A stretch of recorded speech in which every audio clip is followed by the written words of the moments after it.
चारही कोन के पोखरवा पोखरवा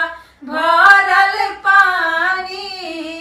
ओही में नहाली कवन सुबवा के सिया झलकेला घोड़वा चढ़ल आइल कवन दूल्हा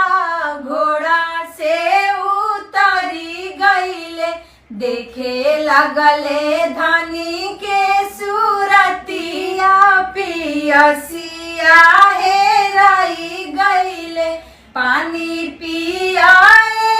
दूल्हा पानी पिया पानी पी के घरे जाऊं देखे पई है हमारो जे पापा तो घोड़ा राउर छिनी